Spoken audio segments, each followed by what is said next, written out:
Welcome to the Simple Worship Conversation, the morning program Yes. with Shannon Moore, Hello. my TV show. Love it. Been doing it a year now. Yeah. You were my first guest. I was, wasn't I? In the chapel. Man, Yeah, that was a long time ago. it was. Thanks A for whole coming year, back. in fact. A whole year. So you have been on since then, but thanks for being here today. It's Easter. Yes, it is Easter. Happy Easter, everyone. Happy Easter. And so we're reading an Easter text today. That seems appropriate. It's kind of long. You want to remind people who you are, just in case there's some person who doesn't know who you are. I am Reverend Jamie Plunkett. I'm the Minister of Youth and Families here at University Christian Church. I was just so eager to get to this we just know text. each other so well. It's true. It's as if no time has passed. All right. So this is a pretty lengthy passage. I'm going to summarize part of it. Okay. But we are in the Gospel of John. Obviously, Jesus has been crucified, and we find ourselves here at this text today. This is John chapter 20, starting with the first verse. Early on the first day of the week, while it was still dark, Mary Magdalene came to the tomb and saw that the stone had been removed from the tomb. So she ran and went to Simon Peter and the other disciple, the one whom Jesus loved, and said to them, "They have taken the Lord out of the tomb, and we do not know where they have laid him." And Peter and the other disciple have a foot race to the tomb, and one goes in, one doesn't. The other disciple wins. Yeah. But they see that the cloth is there, but Jesus is not. Okay? Mm-hmm. Then they go back home. At verse 11, we pick up. But Mary stood weeping outside the tomb, and as she wept, she bent over to look into the tomb, and she saw two angels in white sitting where the body of Jesus had been lying, one at the head and the other at the feet. They said to her, "Woman, why are you weeping?" She said to them, "They have taken away my Lord, and I do not know where they have laid him." When she had said this, she turned around and saw Jesus standing there, but she did not know that it was Jesus. Jesus said to her, "Woman, why are you weeping? Whom are you looking for?" Supposing him to be the gardener, she said to him, "Sir, if you have carried him away, tell me where you have laid him, and I will take him away." Jesus said to her, "Mary." She turned and said to him in Hebrew, "Rabboni," which means teacher. Jesus said to her, "Do not hold on to me, because I have not yet ascended to the Father, but go to my brothers and say to them, I'm ascending to my Father and your Father, to my God and your God." Mary Magdalene went and announced to the disciples, "I have seen the Lord."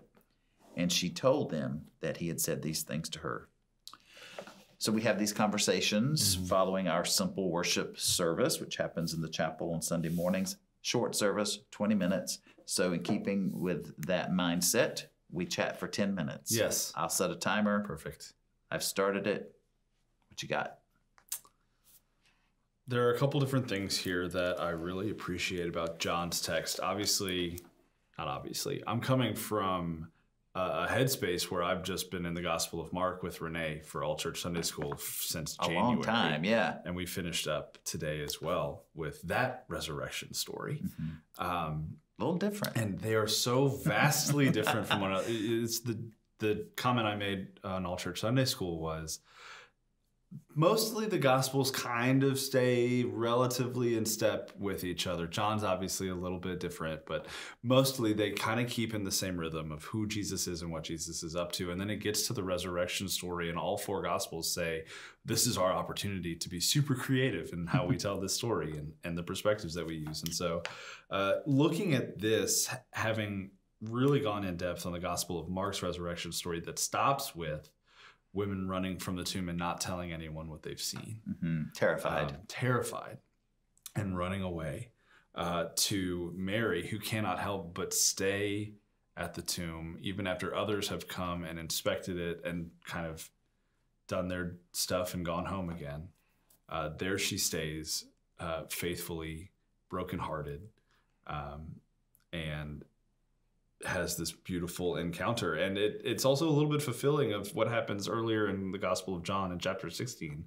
Jesus says, there will be weeping and then you will rejoice. And so we see that transition even from verse 11 to I think it's 16 here.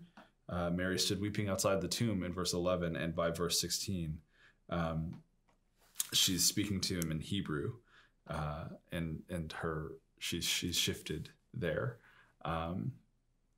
there are a couple. I don't know. This resurrection story specifically for me has always stood out because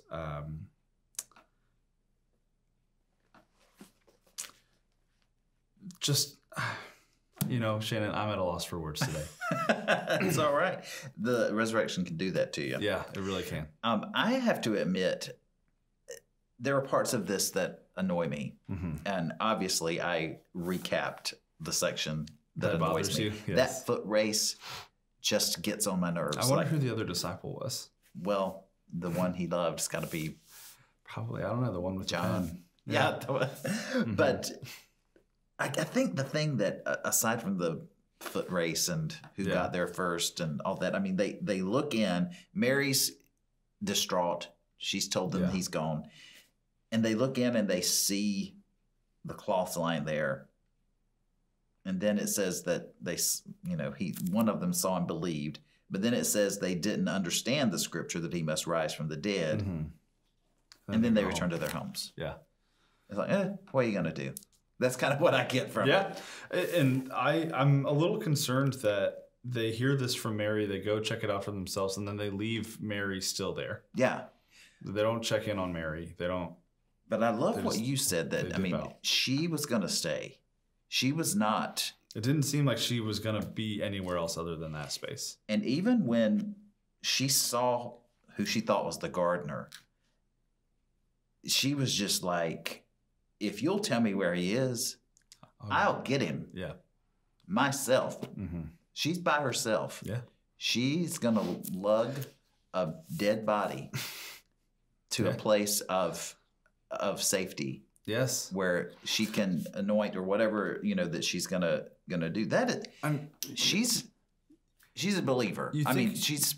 Yeah. You think about what happens, I cannot fathom the level of fear and grief that you might experience when you lose a loved one and then you go visit that loved one's tomb and they are not there anymore. Mm-hmm. And the panic that has to come from that experience. And so for her to go... And anger and all everything else. And for her to go and to talk to Peter and the other disciple and for them to just kind of show up for a minute and then leave and again. Then go home. And feel like maybe I'm the only one that cares as much as I do.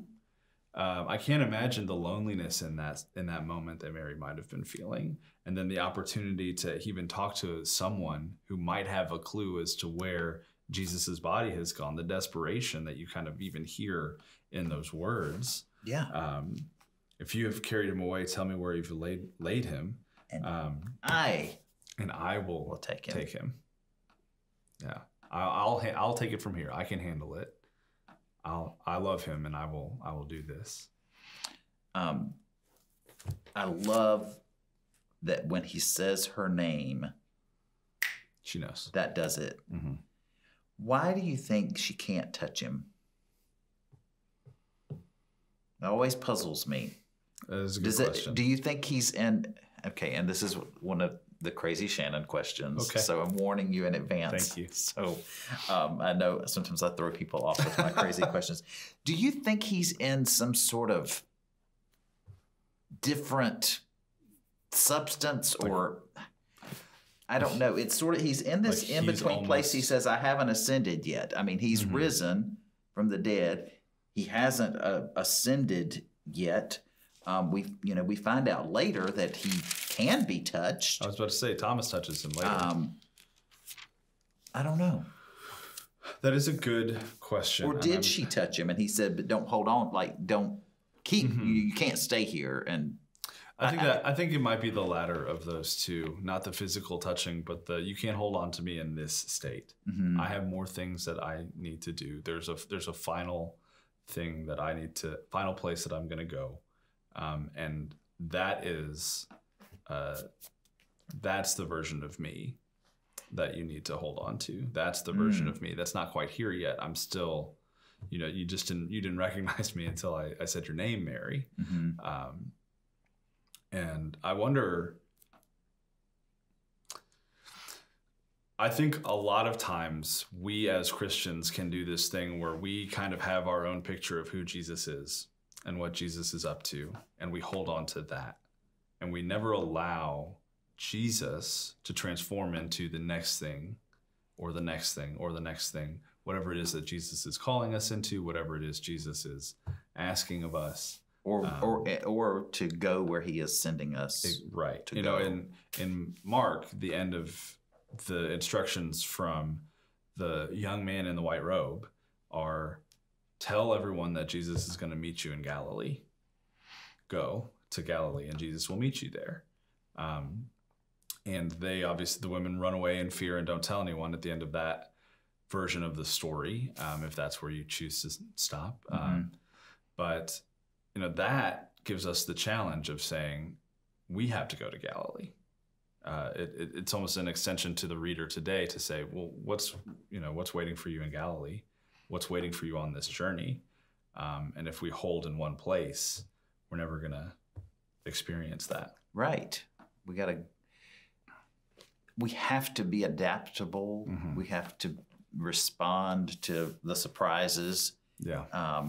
To be open to the idea of the incredible happening, those impossible things, that the things that are impossible for us, but with God, they're possible, like resurrection. And I've had a lot of conversations with folks over the years who choose to view the resurrection as a metaphor. I choose to view it as literal. You want to jump in that? Sure. I also believe it is literal. People call that a high Christology. I subscribe to that, I believe. I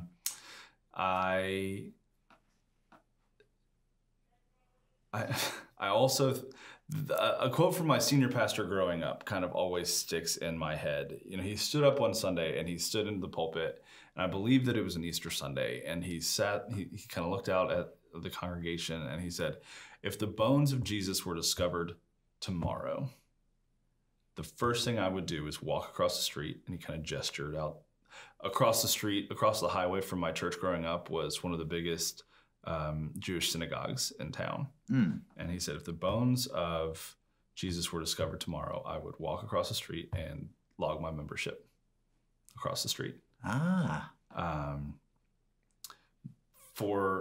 don't know why that phrase has always stuck with me, but for me, the resurrection is so unique for Jesus. And I don't believe it's the only type of resurrection or the style of resurrection. Right? We talk about different kinds of resurrection all the time.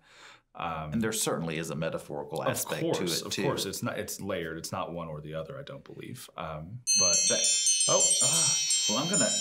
gonna go a little bit extra because it's Easter. Fair. And we can do that. And I sat here and paused for like 30 seconds at least. So this is my program. But for years, I have said, if the bones of Jesus were found, I would still be a Christian. Okay. But in recent, I'm going to say months, maybe the last 9 or 10 months, I have shifted a little bit of that. Yeah. And I hadn't thought about what your senior pastor said, but it would affect my faith in a great deal, because what is so unique about Christianity is that Jesus rose from the grave, and that he will return to take us to where he is. Yes. And so that's very important to me. It's a central tenet of the faith in my estimation. I think that there are definitely incredible, faithful people who think differently about the resurrection. But for me, for my personal faith, it's critically important. Me too. I like it. All right. What do you think about resurrection? Maybe we'll hear. Hopefully. Like us. Follow us. Send us a note. Yeah. We'd love to hear from you. I hope you have a great Easter week, and we will see you next time. Take care.